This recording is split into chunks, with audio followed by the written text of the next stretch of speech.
Dans Éphésiens chapitre 2, l'apôtre Paul parlera à ces chrétiens d'Éphèse et par extension à nous aussi et à tous les chrétiens de toutes les époques, de toutes les générations. Et Paul leur dira, vous étiez morts par vos offenses et par vos péchés, dans lesquels vous marchiez autrefois selon le train de ce monde, selon le prince de la puissance de l'air, de l'esprit qui agit maintenant dans les fils de la rébellion. Nous tous aussi, dira l'apôtre, nous étions de leur nombre, et nous vivions autrefois selon les convoitises de notre chair, accomplissant les volontés de la chair et de nos pensées. Et nous étions, par nature, des enfants de colère comme les autres, mais Dieu, qui est riche en miséricorde, à cause du grand amour dont il nous a aimés, nous qui étions morts par nos offenses, nous a rendus vivants avec Christ. Et c'est par la grâce que vous êtes sauvés. Il nous a ressuscités ensemble et il nous a fait asseoir ensemble dans les lieux célestes en Jésus-Christ, afin de montrer dans les siècles à venir l'infinie richesse de sa grâce par sa bonté envers nous en Jésus-Christ. Car c'est par la grâce que vous êtes sauvés, c'est par le moyen de la foi. Et cela ne vient pas de vous, mais c'est le don de Dieu. Et ce n'est point par les œuvres, afin que personne ne se glorifie, car nous sommes son ouvrage, ayant été créés en Jésus pour de bonnes œuvres que Dieu a préparées d'avance, afin que nous les pratiquions, rendus vivants en Christ. L'apôtre Paul ici nous présente dans cette lecture le passé, le présent et l'avenir du chrétien. Et Paul nous parle ici du chrétien dans ce qu'il était, dans ce qu'il est, et dans ce qu'il sera. À l'intérieur ici de cette structure, l'apôtre Paul nous présente 6 aspects du salut. Premièrement, nous sommes sauvés du péché. Deuxièmement, nous sommes sauvés par amour. Troisièmement, nous sommes sauvés pour la vie. Quatrièmement, nous sommes sauvés dans un but. Cinquièmement, nous sommes sauvés par la foi. Et sixièmement, enfin, nous sommes sauvés pour pratiquer de bonnes œuvres.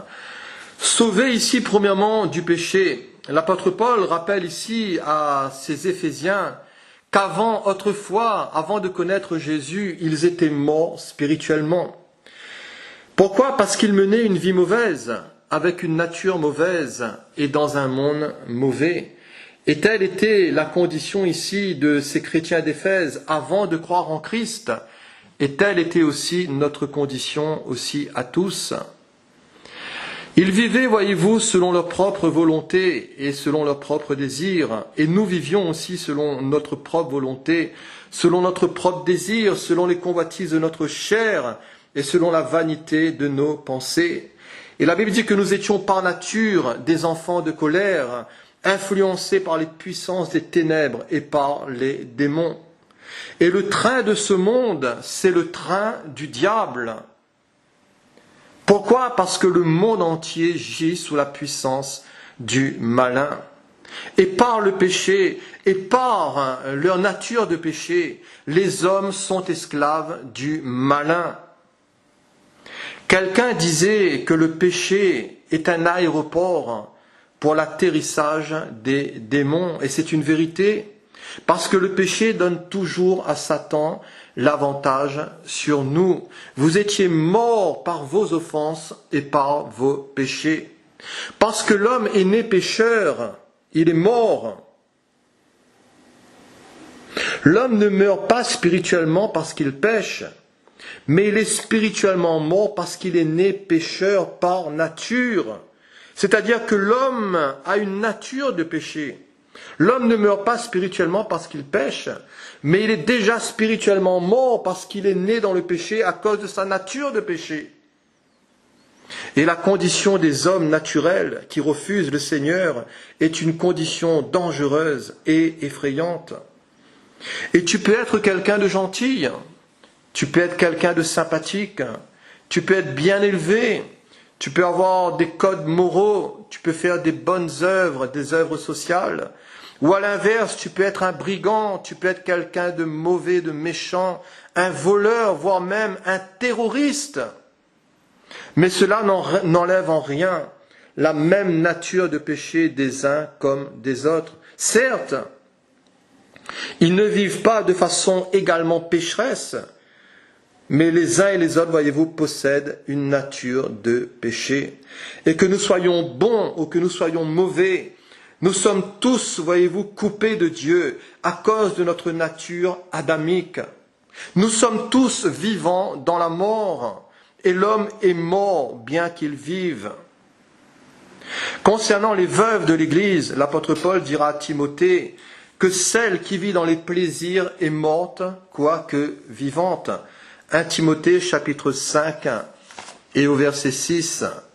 À l'exception de Jésus, telle est la condition de tous les autres humains depuis la chute.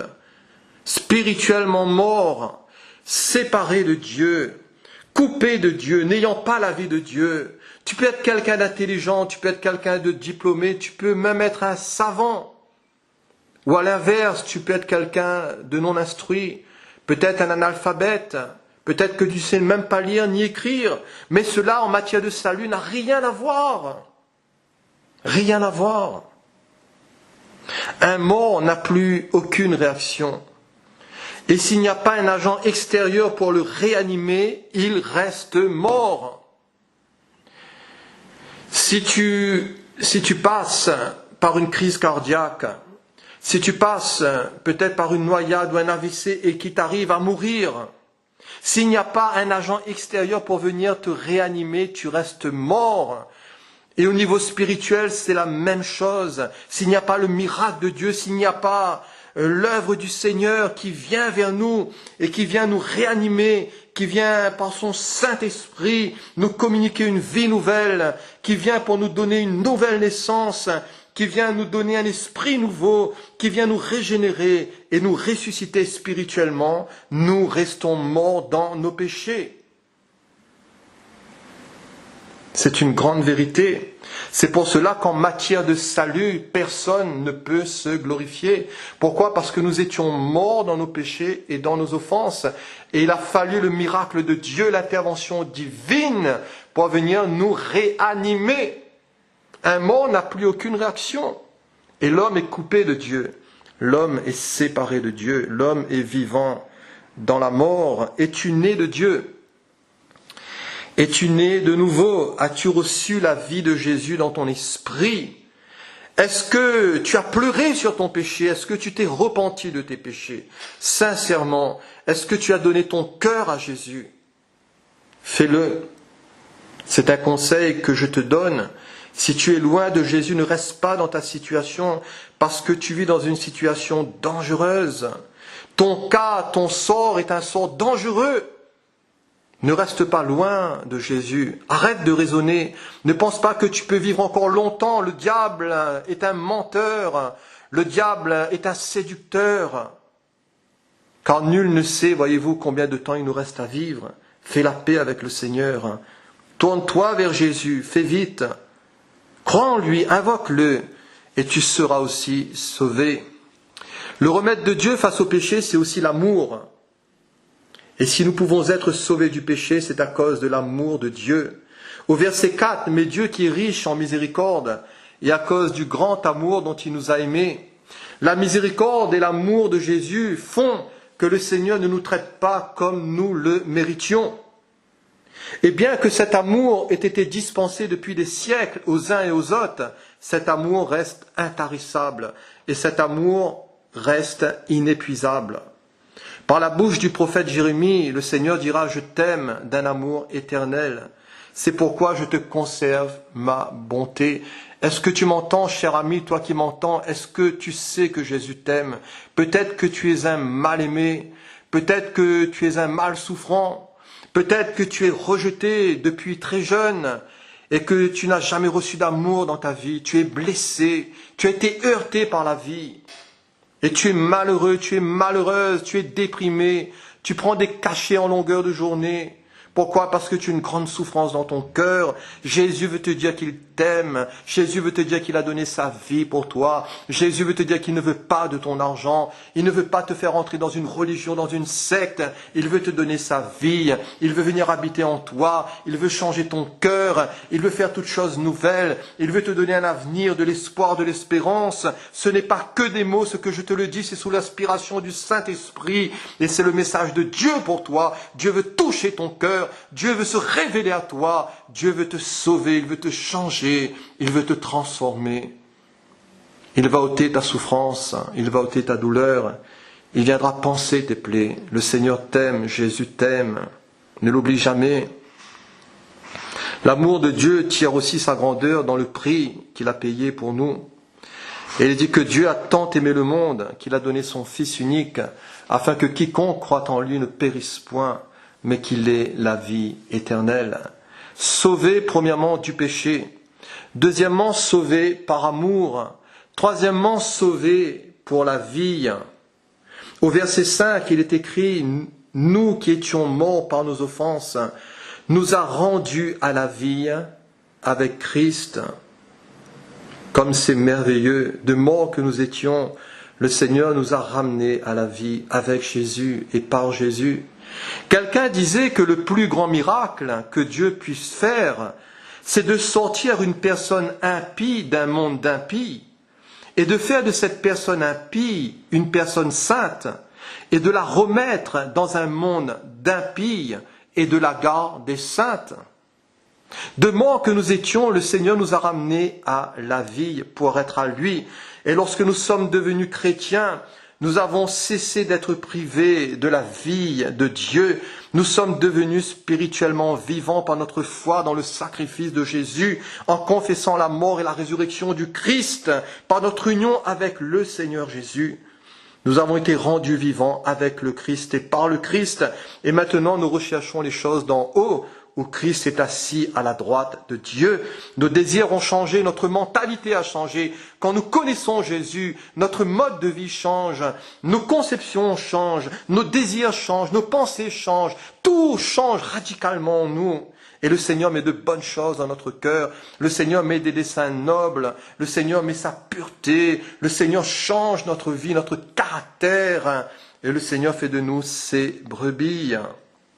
Gloire au Seigneur.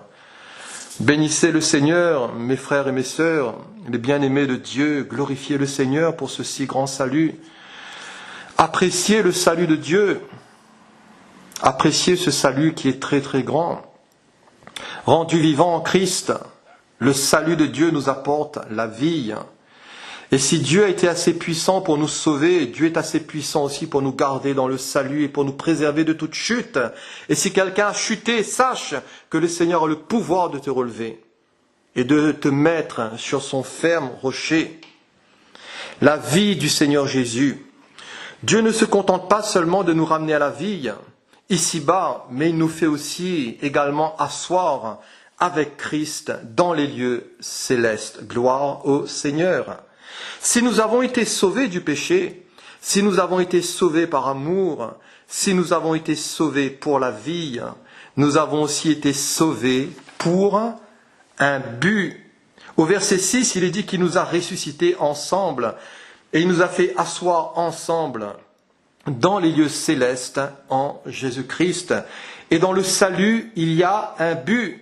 Et nous n'avons pas seulement été rendus vivants avec Christ, mais nous sommes aussi ressuscités avec lui dans une position spirituelle qui est glorieuse, que nous devons vivre maintenant par la foi en tant que ressuscités. Nous n'appartenons plus à ce monde, nous ne sommes plus dans cette sphère de péché, nous ne sommes plus dans cet esprit de rébellion qui est partout en France, qui est dans les manifestations, qui est dans le monde.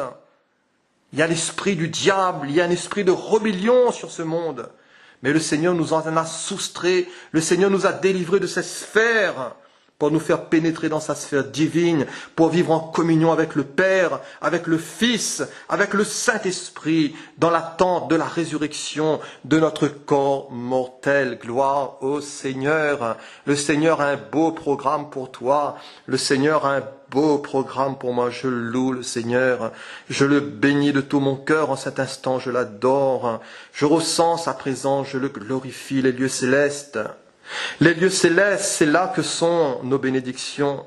C'est là que le Seigneur aussi nous transmet sa volonté. Les lieux célestes, c'est là aussi que vont directement toutes nos prières et notre adoration. Ainsi, le Seigneur nous a associés à lui dans sa gloire. Il nous a établis en lui pour que nous puissions demeurer toujours avec lui. Dans Hébreux chapitre 12, il est dit que « Mais vous vous êtes approchés de la montagne de Sion, de la cité du Dieu vivant, de la Jérusalem céleste, des myriades qui forment le cœur des anges. » Ces croyants ici étaient déjà sur la montagne de grâce du Seigneur. Ils étaient là dans la cité du Dieu vivant, la Jérusalem céleste. Et en tant que chrétiens, nous aussi, nous sommes déjà citoyens des cieux et nous habitons maintenant spirituellement dans les lieux célestes. Et par la foi, nous régnons déjà, nous sommes déjà assis avec Christ dans notre position et dans notre identité avec lui. Dès que nous sommes sauvés, le ciel est notre demeure spirituelle. Dès que nous sommes sauvés, c'est là que nous engrangeons des trésors dans le ciel et tout un héritage. Le prophète Habacuc dira « L'Éternel, mon Seigneur, est ma force. Il rend mes pieds semblables à ceux des biches et il me fait marcher sur les hauteurs. » Pourquoi Dieu nous rend-il à la vie avec Christ et nous fait-il asseoir avec Christ dans les lieux célestes? Pourquoi? Au verset 7, il est dit, c'est pour montrer aux générations futures, dans les siècles à venir, l'infinie richesse de sa grâce, par sa bonté envers nous en Jésus-Christ. Et notre position spirituelle n'est pas seulement pour notre bien, nous, mais notre position spirituelle est aussi pour la gloire de notre Dieu. Et le salut de l'Église montrera pour toute l'éternité l'infinie richesse de la grâce du Seigneur Jésus. Le salut de l'Église montrera pour toute l'éternité l'infinie richesse du Seigneur et par son œuvre en nous, le Père est glorifié pour l'éternité. Nous sommes les vases de Dieu, nous sommes son peuple, mis à part qu'il a soustrait dans ce monde. Dieu s'est fait un peuple à part pour lui et Dieu se glorifie au travers de ce peuple et cela jusqu'à dans l'éternité. Si le Seigneur nous a sauvés premièrement du péché, si le Seigneur nous a sauvés deuxièmement par amour, s'il nous a sauvés troisièmement pour la vie, s'il nous a sauvés quatrièmement dans un but, cinquièmement, le Seigneur nous a aussi sauvés par la foi. Verset 8, c'est par la grâce que vous êtes sauvés, c'est par le moyen de la foi.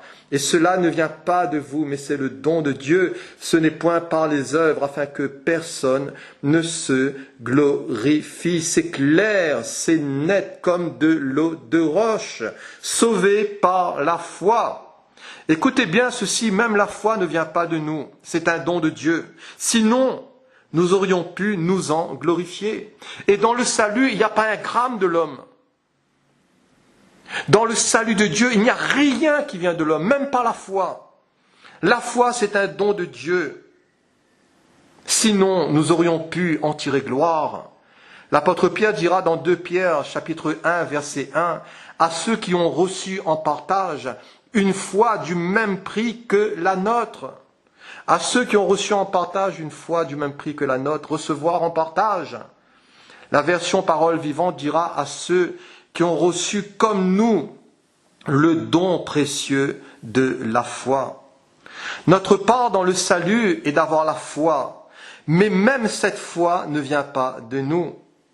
Lorsque nous acceptons l'œuvre complète de Christ pour nous, nous agissons par la foi que nous a donné la grâce de Dieu.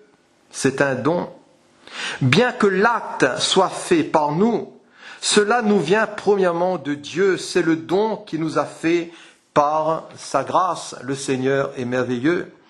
Ainsi, le salut ne provient ni des œuvres. Le salut ne provient ni de la foi, et des œuvres. Mais le salut ne provient que de la foi seule, uniquement la foi. Et si quelqu'un pouvait être sauvé par la foi en Christ, plus ses bonnes œuvres, on aurait la situation impossible de deux sauveurs. Donc cela est impossible. Nous sommes sauvés que par la foi. Vous pouvez appartenir à une église charismatique. Vous pouvez être baptisé, vous pouvez prendre la Sainte Seine.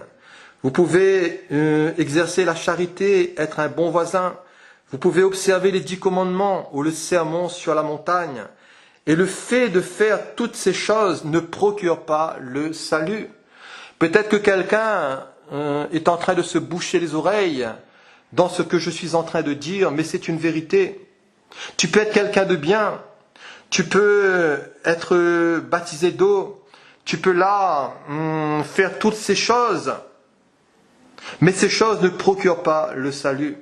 La seule chose que quelqu'un puisse faire qui joue un rôle dans le salut, c'est tout simplement de croire. De croire dans celui qui justifie l'impie. C'est la seule chose. Et d'autant plus que c'est un don qui vient de Dieu et c'est une grâce parce que Dieu n'est débiteur de personne. Dieu ne te doit rien et ne me doit rien. D'autant plus. La seule chose que nous puissions faire, c'est tout simplement de mettre notre foi uniquement en ce que Jésus a fait pour nous, pour qu'il nous pardonne, pour qu'il nous fasse naître de nouveau et pour qu'il change notre nature.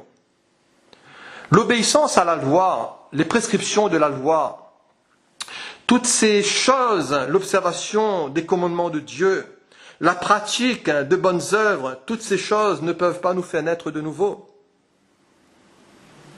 Toutes ces choses ne peuvent pas nous communiquer une nature nouvelle, c'est clair.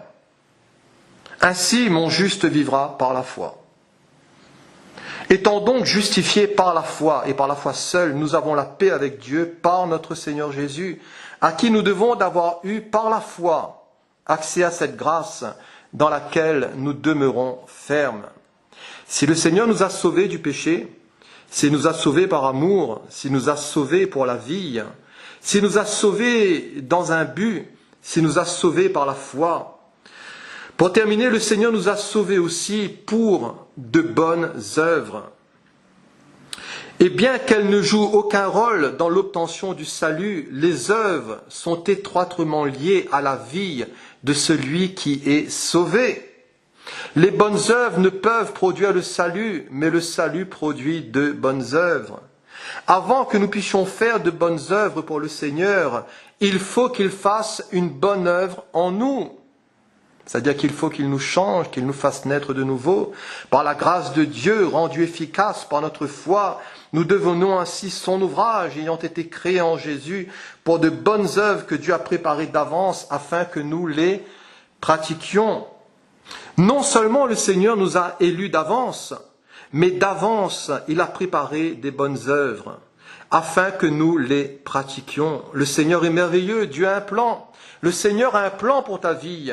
Et avant notre conversion, le Seigneur avait préparé un schéma pour notre carrière spirituelle. Ainsi, nous n'avons rien besoin d'élaborer pour notre vie comme plan. Il nous suffit tout simplement de discerner la voie de Dieu, de nous soumettre à lui par la foi, de l'aimer et de l'obéir. La Bible nous parle beaucoup des œuvres. Elle nous parle des œuvres de la loi. Elle nous parle des œuvres mortes. Elle nous parle des œuvres de la chair, des œuvres infructueuses, des ténèbres. Mais elle nous parle aussi des œuvres du croyant, créé en Jésus pour de bonnes œuvres. Celui qui demeure en moi et en qui je demeure porte beaucoup de fruits, car sans moi, vous ne pouvez rien faire. Sans Jésus, nous ne pouvons accomplir aucune œuvre spirituelle qui glorifie le Seigneur. Et c'est le Seigneur qui crée en nous le vouloir et le faire selon son bon plaisir. C'est lui qui crée cela. Le croyant, voyez-vous, doit être quelqu'un de propre à toute bonne œuvre. Comme Abraham, sa foi agissait avec ses œuvres. Jacques chapitre 3. Et par ses œuvres, la foi fut rendue parfaite. Ainsi, disons avec Paul, je suis persuadé que celui qui a commencé en vous cette bonne œuvre, il la rendra parfaite pour le jour de Christ.